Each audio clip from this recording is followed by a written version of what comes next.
One of the most challenging questions I get from many retirees is what kind of retirement lifestyle can I actually afford? We know that in retirement, some of our expenses will go down, but also that probably some will also go up. And so how the heck are we supposed to know these expenses before we retire?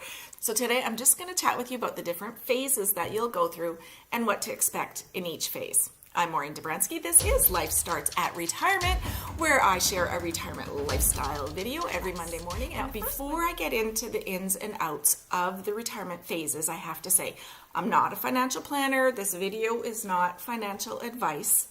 I'm just a frustrated Canadian that struggled with understanding the financial aspects of retirement and decided to do something about it. So, as I mentioned, I get asked all the time, what kind of lifestyle can I afford when I retire? The good news is that the closer you get to retirement, the more clear it becomes. Most people just want to maintain or be as close as they can to their current standard of living. But retirement actually does come in phases, and most people find that you'll spend different amounts in each phase. And let's take a look at those phases and what we can expect in each one. Let's begin with what's become known as the go-go phase. So you're new to retirement, and typically in this phase, you'll want to experience it all. You'll want to travel, have fun, you want to eat out more, see more, do more, experience it all, and do all of the things that you didn't get a chance to do when you were busy working and busy saving. But these things cost money. So in the go-go phase, a lot of people, financial planners included, are creating plans so that you can spend more in this phase.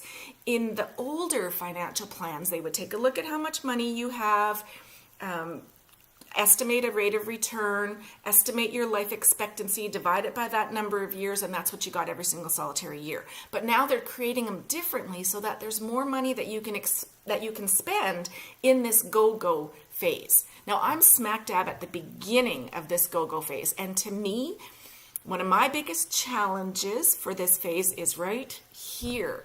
I've been saving and watching my little nest egg go up, hopefully, and now I need to spend it. I've mentioned on other videos that the first time I took money out of my RRSP, I almost threw up. It was scary, and I did not like that one little bit. But I knew my plan was sound.